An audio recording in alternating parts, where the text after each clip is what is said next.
اللہ تعالیٰ کو انسان پر قیاس کرنا شرک کہلاتا ہے۔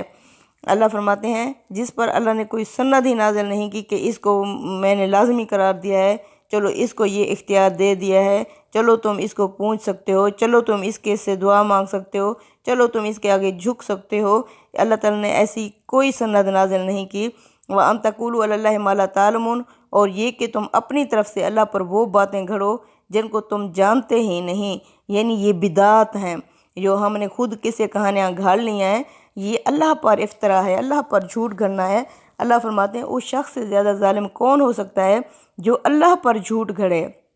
یعنی یہ بدعات جو ہم اپنی طرف سے گھڑ کے بیان کر دیتے ہیں تو وہ اللہ پر جھوٹ گھڑنا ہے جس کی اللہ نے کوئی سند ہی نازل نہیں کی۔ یعنی یہ 5 چیزیں، بے حیائی، گناہ، سرکشی، اللہ کے ساتھ شرک اور اللہ کے اوپر جھوٹ گھڑنا یعنی بدعات اختیار کر لینا، یہ 5 چیزیں گناہ ہیں۔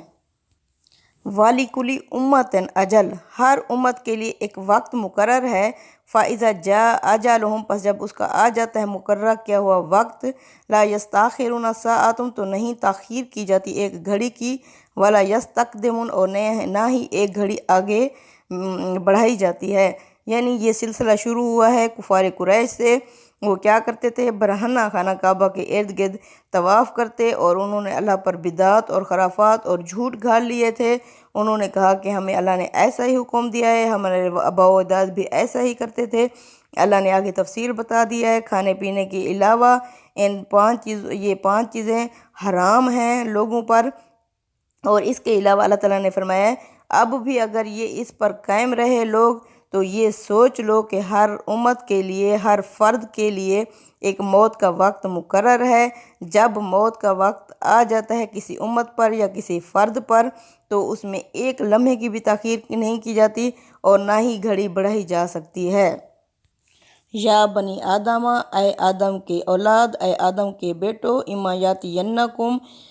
یعنی میں نے کہا تھا تم سے کہ آتی رہے گی قوم تمہارے پاس، آتے رہیں گے رسول منکم، رسول تمہیں میں سے، یقصون، جو بیان کریں گے علیکم تمہارے سامنے آ جاتی میری آیات، فمن اتقی، ہاں جس نے تقوی اختیار کیا، واصلح، اور اپنی اصلاح کر لی، فلا خوف علیہم ولا هم یحزنون، نہ ان کے لیے کوئی خوف ہوگا اور نہ ہی وہ غمگین ہوں گے۔ یعنی اللہ فرما رہا ہے میں نے پہلے ہی دن سے کہہ دیا تھا کہ لوگوں تمہارے پاس اللہ کی طرف سے ہدایت آتی رہے گی، جو بھی اس کی پیروی کرے گا، یعنی تم اگر اپنے رسولوں کی پیروی کرو گے تو کیا ہوگا؟ اصل بات ہے کہ انسان کے اندر تقوی، اس کی پرہیزگاری پیدا ہوگی، اور وہ جو گناہ کرتا تھا وہ اپنی اصلاح کر لے گا، اپنے آپ کو سنوار لے گا۔ یعنی رسولوں کے آنے کا مقصد کیا تھا؟ اگر تم غلطیاں کر رہے ہو تو میرے رسول تمہیں حق کے ساتھ ہر چیز بیان کر دیں گے، میری آیات تمہارے سامنے پڑھ دیں گے، اس کے نتیجے میں تمہارے اندر تقوی پیدا ہوگا اور تم اپنی اصلاح کر لو گے تو ان کے لیے نہ کوئی خوف ہوگا اور نہ ہی وہ غمگین ہوں گے۔ یعنی یہ جنت کی تعبیر ہے، جنت میں نہ ماضی کا پچھتاوا ہوگا اور نہ مستقبل کا اندیشہ ہوگا، خوف ہوگا۔ یہ ہے وہ جنت جس کا اللہ وارث بنائے گا کن کو؟ جن کے اندر تقوی اور پرہیزگاری ہوگی۔ لیکن جب کوئی قوم یعنی کب برباد ہوتی ہے؟ قوم اس وقت برباد ہوتی ہے جب اس کے اندر اخلاقی برائیاں پیدا ہو جاتی ہیں، کسی میں فحاشی ہو جاتی ہے حد سے زیادہ، کوئی شرک میں بڑھ جاتا ہے حد سے زیادہ، جس طرح قوم لوط برباد ہوئی اپنی بے حیائی اور فحاشی کی وجہ سے، اس طرح حضرت شعیب کی قوم برباد ہوئی ناپ تول میں کمی کرنے کی وجہ سے۔ اب یہ قریش برباد ہوں گے، یعنی اللہ فرماتے ہیں تم برباد ہوگے کس وجہ سے؟ کیونکہ شرک میں تم لت پت ہو۔ جب کسی قوم کی کثیر تعداد ان بربادیوں میں شامل ہو جاتی ہے تو اللہ تعالیٰ کیا کرتے ہیں؟ اگر وقت کا رسول ہو اور اتمام حجت ہو چکا ہو تو اللہ تعالیٰ انہیں جس طرح حضرت نوح علیہ السلام کو کشتی میں بٹھا کے باقیوں کو ڈبو دیا تھا، اس طرح اگر وقت کے رسول ہوں تو اللہ تعالیٰ اس طرح ان کی وہ کرتے ہیں، تطہیر کرتے ہیں، یعنی علیحدہ کرتے ہیں انہیں۔ اگر وقت کا رسول موجود نہ ہو تو کسی وبا کی شکل میں، کسی اس طرح تدریجاً اللہ تعالیٰ بہت سارے لوگوں کو اٹھا لیتا ہے۔ والذین کذبوا، اور وہ لوگ جنہوں نے جھٹلایا بآیاتنا، ہماری آیات کو، واستکبروا عنہا، اور ان سے تکبر کیا،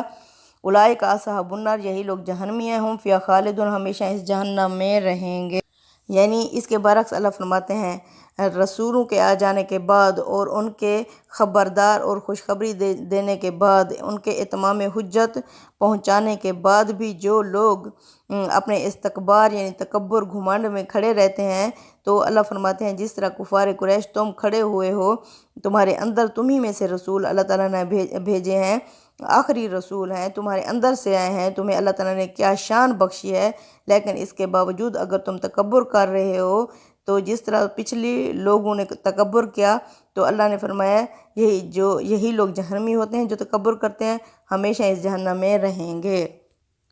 فمن ازلم، پس اس شخص سے زیادہ ظالم کون ہو سکتا ہے، ممن افترا اللہ کاذباً، جو گھڑے اللہ پر جھوٹ، او کذب بآیاتہ، یا جھٹلائے اس کی آیات کو۔ یعنی اللہ فرماتے ہیں اس شخص سے زیادہ ظالم اور ہو ہی نہیں سکتا جو ایسی تحریفات کتاب میں رد و بدل کر کے اللہ کے اوپر جھوٹ گھڑ کے کہے کہ اللہ تعالیٰ نے اس طرح یہ چیز حلال کی ہے، یا اللہ کی آیات کو جو سامنے آ چکی ہوں، رسول وقت کے رسول انہیں بتا رہے ہوں، اس کو جھٹلا کے اپنی منمانی کرے۔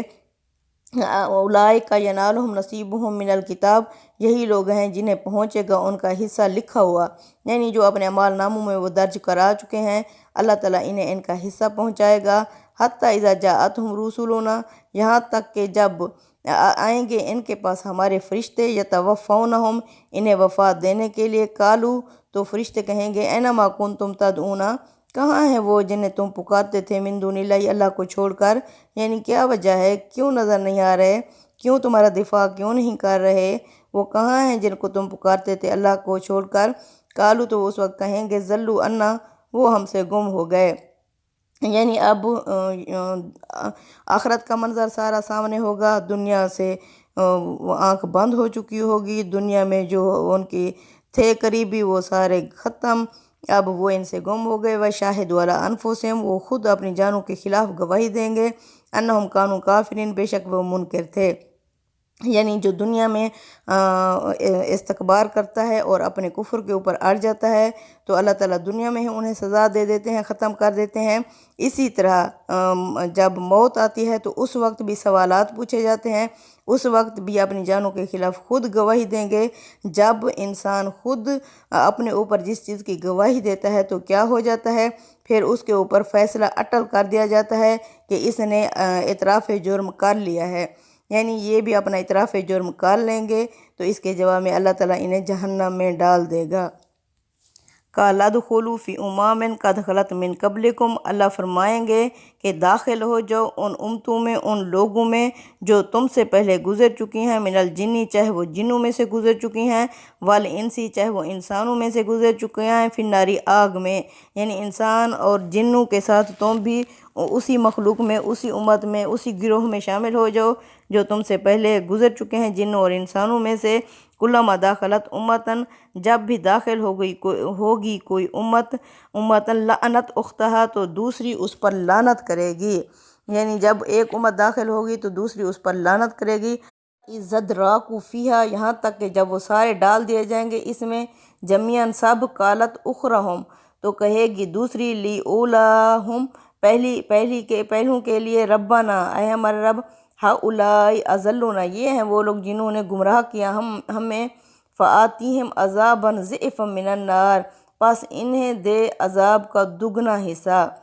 قال لکل ضعف ولکن لا تعلمون، ارشاد ربانی ہوگا، اللہ فرمائے گا ہر ایک کے لیے دگنا ہے اور لیکن تم نہیں جانتے۔ یعنی اسی طرح سلسلہ،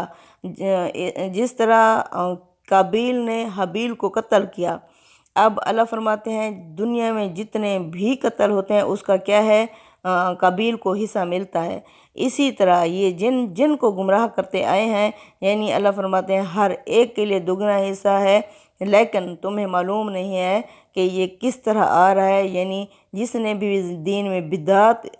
اپنی طرف سے اپنا دین بنایا، اسی طرح اس کے لیے اس کا عذاب بڑھتا گیا، ہر ایک کے لیے دگنا حصہ ہے لیکن تمہیں شعور نہیں ہے۔ وقالت اولاہم لاخرہم، وکالت اور کہے گی، اولاہم پہلی امت، لاخرہم دوسروں کے بارے میں، فما کان لکم علینا، نہیں ہے تمہیں ہم پر، من فضل کوئی فضیلت، فذوقوا العذاب، پس چکھو عذاب بما کنتم تکسبون، جو تم کیا کرتے تھے۔ یعنی پہلی کہے گی دوسری کو تم میں بھی ہم پر کوئی فضیلت نہیں ہے، تم بھی اپنے کیے کا مزہ چکھو، کیے کی سزا چکھو، ان عملوں کے سبب جو تم کرتے تھے، کماتے تھے۔ یعنی اللہ کی طرف سے کوئی کسی پر ظلم نہیں ہوگا، اللہ تعالیٰ ہر ایک کو اس کے عمل کے مطابق بدلہ دے گا۔ یعنی ہم اپنی جان کے ساتھ خود کر رہے ہیں، آج اگر ہم نیکیاں کریں گے تو کل اللہ تعالیٰ ہمیں اس کا بدلہ دے گا انشاءاللہ۔ اگر آج ہم برائیاں کریں گے تو اپنے ہاتھوں سے بھی اور پیچھے بھی چھوڑ کے جائیں گے تو اللہ فرماتے ہیں میں تمہیں تمہارے عملوں کے مطابق ہی بدلہ دوں گا، اچھا ہوگا تو اچھا، برا ہوگا تو برا۔ یہ دل و جان سے جو عمل کرے گا، جس نے اپنے آپ کو پاکیزہ کر لیا ہوگا ہر حوالے سے، تو وہ جو دنیا ہے اگلی، اس میں پاکیزہ لوگ داخل ہوں گے جنت میں۔